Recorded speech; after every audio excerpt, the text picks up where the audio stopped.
welcome to Front Street Sunday School. Thank you so much for joining me on the creation, God's creation this summer. This will be the last lesson of creation. And what I did was I had some extra things that I wasn't able to squeeze in. So today's lesson is going to be all the little extras that I did. Well, next week, our Sunday school lesson will be our VBS at Front Street. And we are doing Rocky Railway. We will start August 23rd, and it will be shown starting on Sundays at 10:30. But you can watch it anytime you want.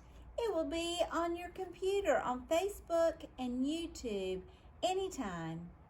Well, what we're going to do is we are sending out in the mail a VBS packet, and it is either for elementary age, from kindergarten to 5th grade, or preschool.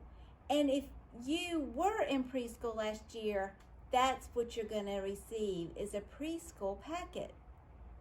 If you don't get one, all you have to do is call the office at 336-227-6263 or send me an email at marcy@frontstreetumc.org, and I will send you a packet or I'll deliver it to you. We're going to start August 23rd. And what we're going to talk about is Jesus' power, how Jesus' power leads us through on hard times. Jesus helps us do things that are hard to do, and he always gives us hope, always. He gives us power, and he helps us to be bold, and he helps us live forever, and he helps us to be really good friends. So join me starting August 23rd at 10:30 for VBS, and it will run for 5 weeks. So I hope you join me, and if you have a friend that wants a packet too, just give me a call. Thanks so much, and I hope you enjoy today's lesson on creation. But today, first of all, I wanted to start out with a story. We've been talking about creation, and on day 1, light and dark days God made, and God made heaven and earth. And then on day 2, God made the sky. Day 3, God made the dry lands and plants. And on day 4, God made the stars, moon, and sun. And day 5, God made the land animals and the sea creatures. And then on day 6 is where my book is going to begin. On day 6 of the world, God said, "Now let there be creatures on the land." And the earth began to shake with the thunder of 1,000 feet. The world hummed with voices large and small, jostling to be heard. Regal lions prowled beside mighty elephants and rhinos. Monkeys swung through the trees, cackling to each other, and bears lumbered through the undergrowth. Fierce animals paced side by side with the gentlest of God's creatures. Everyone, from the tiny shrews to the tall giraffes, were looking for new home. Some liked the cool of the snowy mountains, and some preferred the heat of the rainforest. Snakes slithered into the jungles, crocodiles hid in rivers, and squirrels climbed tall trees. The world pulsed with life. God looked around and was happy with what he saw, but something was missing. Who will care for all these animals? God asked himself.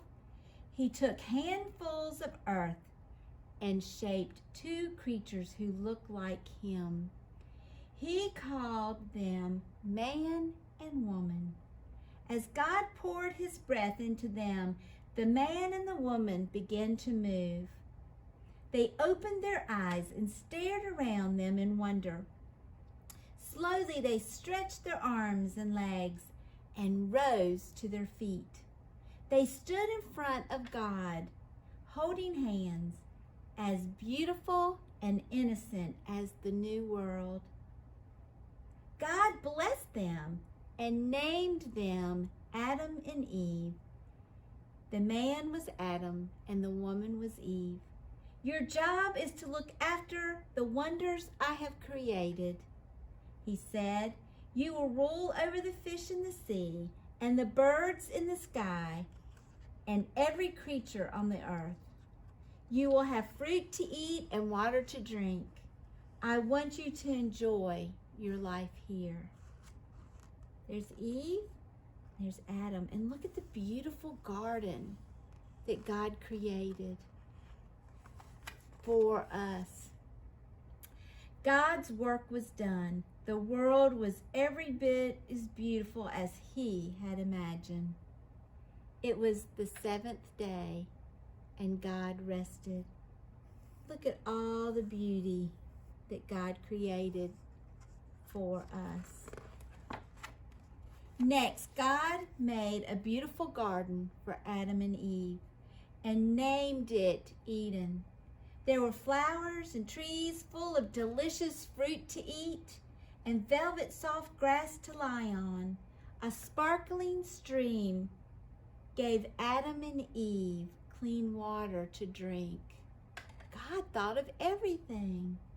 There was a huge tree in the middle of the garden. Its branches reached into the sky like upstretched arms, and God named it the Tree of Knowledge. God said, you can pick fruit from any of the trees in the garden except the tree of knowledge. He told Adam and Eve, if you eat from that tree, you will die. Adam and Eve listened to everything God told them. They had all that they needed and they were happy. They cared for the animals in the garden just as God had told them. One day, Eve was picking berries near the tree of knowledge when she heard rustling in the leaves of the tree. A snake was watching her, his tongue flicking in and out. Smell the sweet fruit, the snake hissed. Try it, taste it. No, Eve said. No, she replied. God has told us we must not eat the fruit from the tree of knowledge, or we will die. The snake shook his head. It would make you wise as God, he said. Just one bite would make you a goddess. The snake's words made Eve long to try it. Slowly she picked a rosy apple and drew it towards her. It smelled so sweet and delicious. Her heart thumped with fear and excitement. Remember, God told them not to pick a fruit. But the snake talked her into it.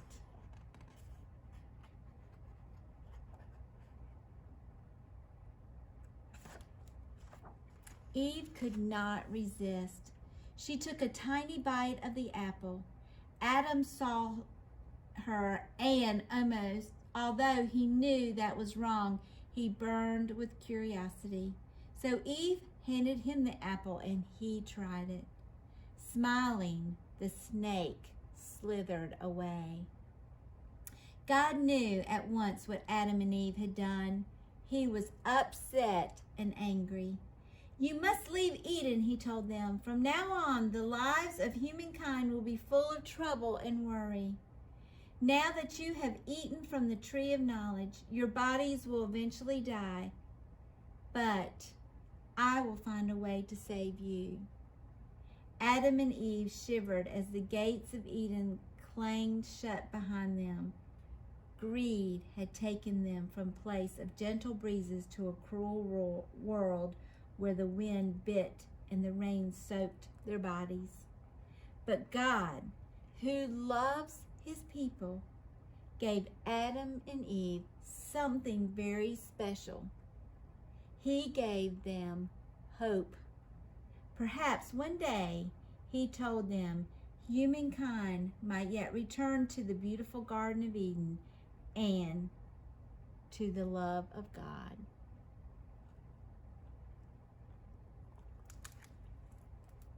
In the beginning, the story of creation.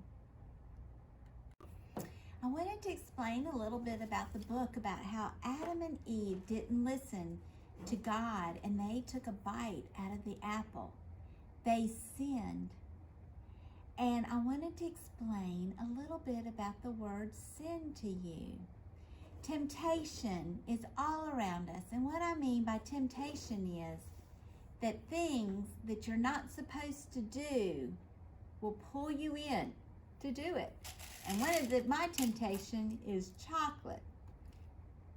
It even smells good. But I wanted to show you, and don't do this at home, I wanted to tell a little bit of story. Suppose I'm at home and my mom says, now Marcy, I want you to stay in and do your homework. Do not go outside and play.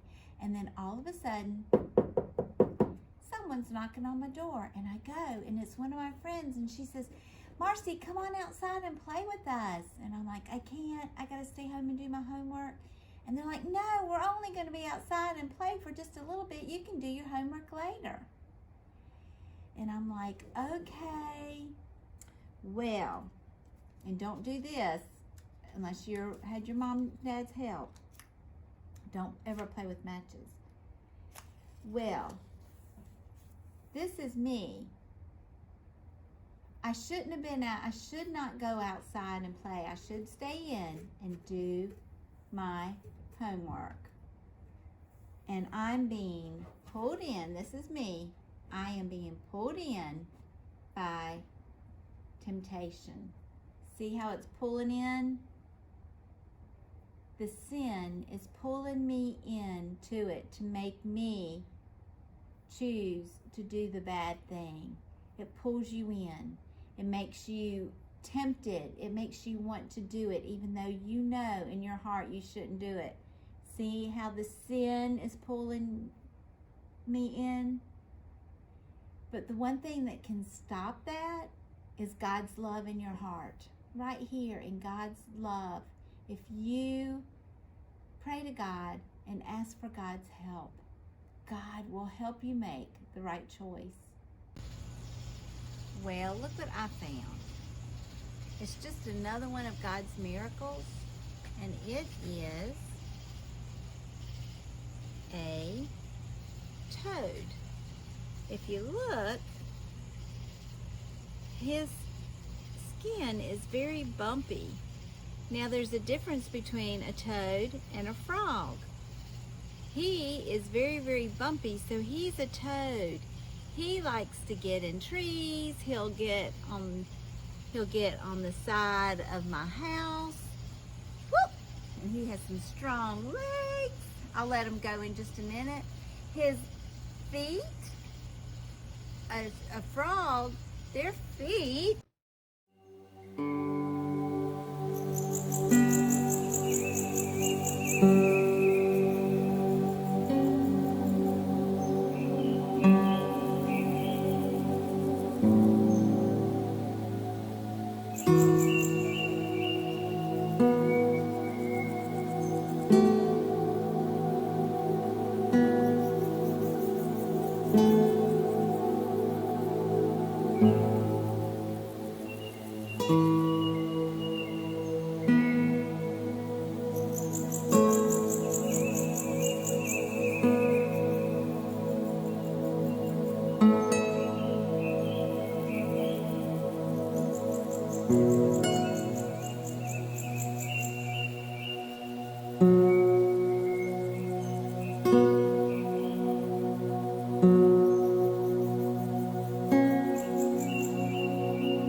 hope you enjoyed today's lesson. And don't forget to watch us next Sunday at our VBS Rocky Railway. And we will get through this together. God's going to help us, and Jesus is going to help us pull through some really hard times. Don't forget, I love you, and I'll see you real soon.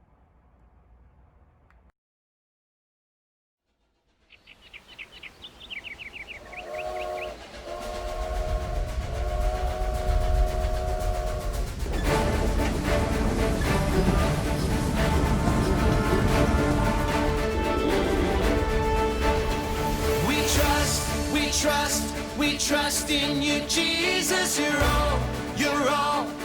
all that we need. Your power will pull us through. We're trusting in you. We're trusting in you. You give us hope and life that's forever. You make us bold and we stand together. Your power will pull us through. We're trusting in you. We're trusting in you. We're off on this journey, there's no looking back. With Jesus to lead us, we're on the right track. Oh, oh, oh. Wide open spaces for wide open eyes. We're looking ahead for the next big surprise. Oh, oh, oh, oh. We trust in you, Jesus. You're all that we need. Your power will pull us through. We're trusting in you. We're trusting in you. You give us hope and life that's forever. You make us bold and we stand together. Your power will pull us through. We're trusting in you. We're trusting in you. We're off on this journey, there's no looking back. With Jesus to lead us, we're on the right track. Oh, oh, oh, oh. Wide open spaces for wide open eyes. We're looking ahead for the next big surprise. Oh, oh.